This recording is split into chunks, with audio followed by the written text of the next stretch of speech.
Howdy, I'm Jason, and this is my helper Pinto. This is the Jeep Rubicon you guys have been watching me build on the YouTube channel for the last couple of years, and it's fresh from the Rubicon Trail.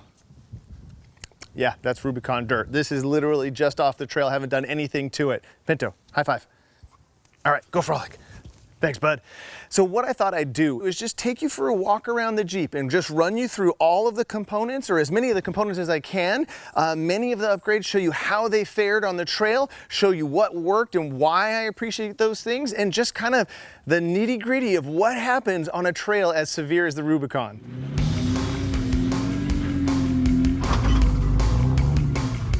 Now, as you guys might have noticed on the YouTube channel, the Jeep is what you would call fully cloaked at this point. All of my fenders, the rocker rails, bumpers front and rear, and the skid plates are from Metal Cloak. And I think they call that fully cloaked, and I'm actually stoked because it's just all one. I was worried at first that having all one brand might just be too much of one thing, but when it's a good thing, it's a good thing. So I've been very happy with it. And as you walk around the Jeep, you'll see how these heavy duty, maybe overkill fenders did their job. I actually encountered some guys with the stock plastic fenders out on the trail and they were completely caved in. That's what happens. You'll notice along here, this stuff did its job, and having that peace of mind out on the trail was fantastic. You'll see I have some scars right along here, which was, I think this was right along a rock that I was about to try to crush this window with. And then along the rocker rails, you'll see a bunch of different scarring and some things along through here. That's exactly what that thing was for, and it did its job. Pinto's over there chasing bees again. Pinto, what are you doing? So what I want to show you guys is that the rocker rail and all of those scars, once you get it out of your head, that when you hear that clunk and that scrape and that whatever sound that would unnerve you before, you have that peace of mind when you have a piece as strong as these things are on here, that whatever you're doing, you're gonna be okay, and that these things are there for a reason, and it is exactly this reason, to keep me from having a rock come through or right alongside the door, let alone the rockers. I mean, the rockers would have been destroyed. It's these things saved my door and the side of the body, and that's great, and that peace of mind, I can't even tell you, is just a wonderful thing. Get it. Goober. Now I have the Metal Cloak bumpers front and rear on this thing, and I've been thrilled with those. I caught the corners of a couple of them, did their job, just a little bit of scrape. All I have to do is scuff it, clean it, fog it in with a little bit of black paint. Perfect, nothing bent, and you know, trust me, I slammed them pretty hard. Here's a shot of me actually hitting the front and rear on the exact same obstacle. It's coming down. So running a trail like the Rubicon is gonna impact the exterior of your Jeep. Something to kind of just keep in mind, the lower your Jeep is, or the more stock and the more stock size tires you have, the more damage you're gonna incur. But once you kind of calibrate in your head that that's part of Jeeping, that's part of, it's gonna happen. The rocks, you sometimes actually use these things to get through obstacles. Now what I had to learn is, I'm gonna bring you in and show you the Rugged Ridge XHD wheels here and these rock rings. Now, they did their job. They protected those wheels, rims. We had that discussion in another video. They protected the wheels from incurring any damage, but I destroyed the rock rings and I just absolutely munched the screw head. So it's gonna, and broke a couple off. I think I broke one off at least on each wheel. So, you know, that's gonna take some management. I think the lesson is there for me. I'm gonna need bead locks. So bead locks are next upgrade on this thing, because it turns out I'm gonna need them. That's the kind of wheeling I'm doing. I didn't think I was gonna. I thought I was just gonna be kind of an overlanding guy, camping out and cruising up dirt roads. Turns out I need bead locks. So is that a bad thing? No. I mean, it's an expensive thing, but I think it's gonna be a great opportunity. Love these, did their job. I think I'm just growing past that.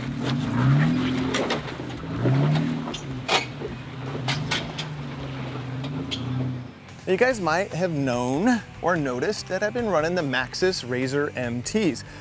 Several of you have asked about them, so let me tell you about them. I got these about a year ago before running the PowerStop Brakes Trail to SEMA, and they are 37 inches tall by 12.5 wide on a 17-inch wheel. The Maxxis Razr MTs are a bit louder on the road and have a less refined feel around town than the BF Goodrich KM2s that came off of this Jeep. But where they excel is in extreme off-road situations. Once aired down, the Razrs proved to be aggressive and super tough. There were two specific times I should have blown a bead off of that front tire. I was on a V-notch in the Rubicon, dropped out of the V-notch, and the only way out without, I mean, it just felt like the Jeep was gonna tip over, was turning into the hillside, ground the sidewall, back up the V-notch, no bead locks, 12 PSI, and it did it twice. These things are fantastic.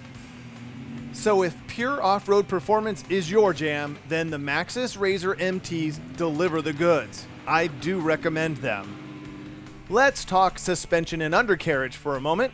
These G2 differential covers took a beating, but kept all the gear oil where it belonged, on the inside, and they look good doing it.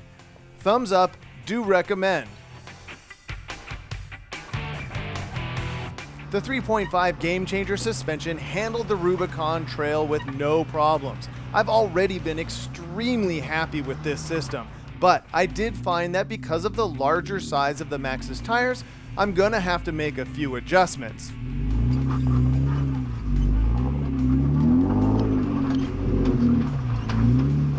I thought I was a little bit more clever than Metal Cloak on the suspension bump stop extenders. They recommend 3 bump stop extenders on these front bump stops inside here.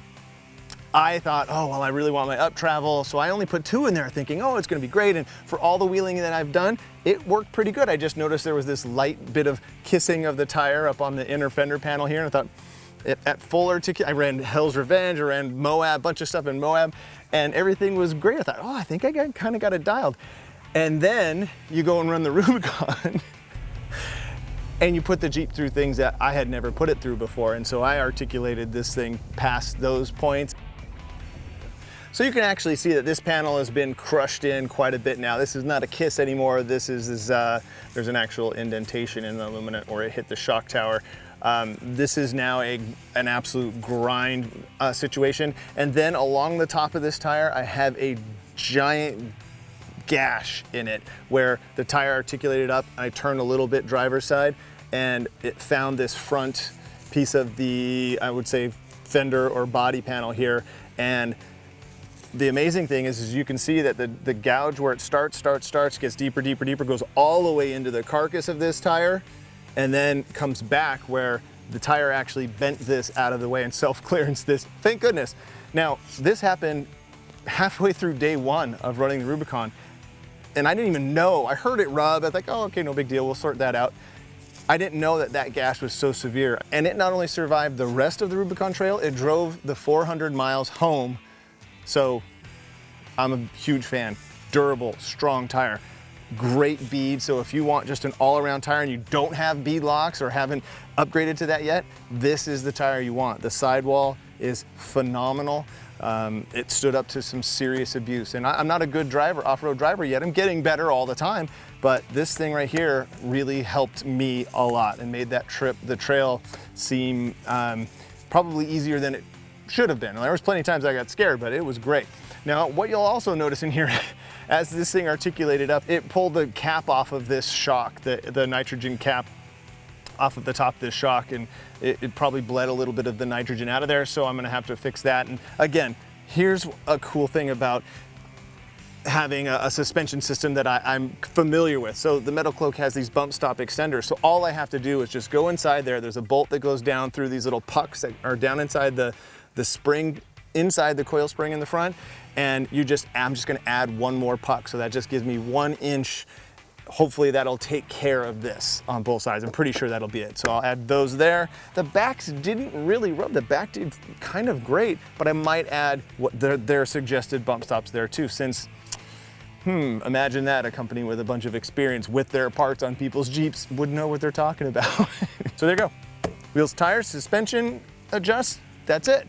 Almost forgot to mention the one thing I actually broke on the trail, and that's this rear brake line right near the fitting. This is somewhat common on JKs with aftermarket sway bar links, so I'll trim that little bit of bolt off and make this temporary reroute of the line permanent. Oh, and not to drive like a dingleberry would probably help. Go watch my Rubicon adventure video to find out what went on here. Pinto never passes up an opportunity to lay on a blanket. She definitely thinks these are for her. So I just kind of want to highlight what I feel is the real MVP of this upgrade series, at least on the Rubicon Trail. It's these, the skid plates. These things were fantastic. If you'll look at them, I'll show you some shots here. There are a ton of new gouges and scrapes and bangs, and this right here, I learned about this. This is what's called a boat side on this thing, and look at that. That thing did fantastic. Now, one of the benefits of having all of this peace of mind and strength in these critical areas, this is your fuel tank, and it has a pretty small or thin steel shield here normally, and I had dented that up substantially beforehand. Not to mention this cross member right here was absolutely crushed and flattened when we pulled it off, because the Metal Cloak one actually replaces that crossbar with something much more stout. And having that peace of mind that when I did hear that now, I knew that whatever was hitting something that was stout and strong enough to handle it. And thank goodness, because I'm still learning here.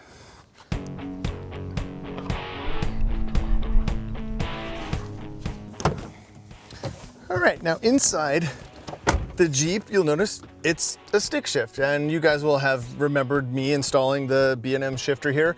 I'm really glad I had it. Never missed a beat. And for those of you asking about the longer term performance of this thing, it has actually turned out to kind of break in or get a little bit smoother and easier. So you can see that that's going from gear to gear. It's pretty nice.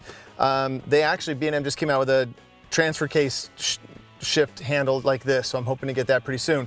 Now, you guys also asked about the rugged radios. This is the RM25. This is a little lightweight guy. It's not 25 watts of power.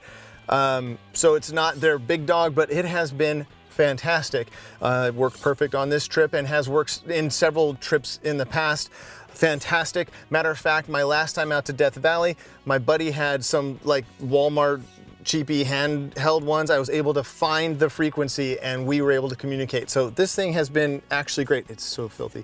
You can see the Jeep just actually needs a ton of attention right now, but this is it. This is what it comes, you guys know, if you guys have off-roaded at all, you got to go through and front to back clean and check all the things out. Just like before you go, you check all the suspension bits and pieces out. So, but yeah, I'm stoked. I actually am glad that I had a manual on when I ran the Rubicon. It was tricky. It was hard to get used to, but it's one of those things that I picked it for a reason. I liked driving it all around town, and for everything else, it was a little trickier. And it was the one time or the one thing that I can complain about on the Rubicon was that it was, you're all day in first gear 4 low. And so it's that lack of a torque converter. So you're now just, your clutch engages, you're now engaged to the engine. So you get this kind of herky-jerky motion or feeling. So that got kind of old after 12 hours straight of doing that. And where an automatic has a torque converter, so you can, even though you're in first gear, you have that bit of disconnect or slush in the torque converter to absorb that driveline shock. So that's one of the benefits of having an automatic, is that it does preserve your driveline because it keeps it isolated from the engine a little bit. But overall, am I happy with this? Yeah, I'm happy. I'm very happy with I'm actually happy with the shifter. You guys asked about that. And I'm still glad that I have a manual pedal down there and have a stick shift 6-speed Jeep out on the trails. It just feels fun. It feels like it ought to be that way. I'm probably gonna have to check that cabin air filter because I was near the tail end of the trail run for most of the time. So that probably got abused pretty good. Other than that, inside, grab bars did good. I was driving the whole time, so I didn't use mine that much, but my buddy Joe, he used his a lot. So grab bars were actually kind of a good upgrade. I still use it to get in. All right, what you doing? So there you have it, kind of an honest walk around to show you just the real impact of what happens to your rig when you run a trail as intense as the Rubicon Trail. Now that's a bucket list trail for a reason, because it's hard, and this is why this Jeep is called a Rubicon. So do you want to put that on your list to go run it? Yeah, absolutely, you need to. I can't wait to go do it again. I really can't. I am dying to figure out when next year I can go and run that trail again. Now, let's talk about some of the other things, the expenses that you come up with. Now, should you do it with an organized trip like I did? I went with Modern Jeepers, and they piggybacked onto the Jeepers Jamboree USA. Now, do you want to run in a group like that? Yeah, I think that that's actually a good thing. They can be expensive. They can go run anywhere from $150 up to $400, $415 to run the trip in a group like that. Now, you might think, oh, that's really expensive at first, but when you think about that, it incorporates your food, your guidance along the trail, all of those spotters, it's worth it. I believe it's worth it. Those are all the things that you want to think of. Let's see, fuel. It took 1 tank of fuel to get all the way through. You're only doing about 12 miles. We went in at Loon Lake, went all the way through to Rubicon Springs, and then came out in Tahoe. 12 miles at the pace we went, it took literally half a tank of gas. So it's not going to take gas. For me, it was 400 miles up, 400 miles back, so that gas got real. That was a tank and a half each way. So if you want to get into all of those expenses, you know, it does add up, but is it worth it? Yeah, it's really worth it. You need to go on that trip. It just kind of redefines what off-roading is.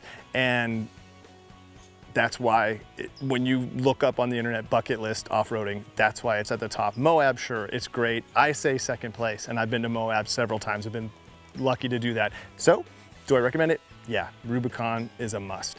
So, that'll do it for this time. I'm gonna tinker and get all that tuning done on the Jeep, get it ready, because I am actually going to Moab soon. Stay tuned for that. Thank you so much for watching. Please subscribe to the AutoEdit YouTube channel. Hit the little bell up there, and so you get some notifications. And if you'd like, go follow me over at AutoEdits Jason on Instagram. And until next time, enjoy your drive. Come on, Pedro. Come on.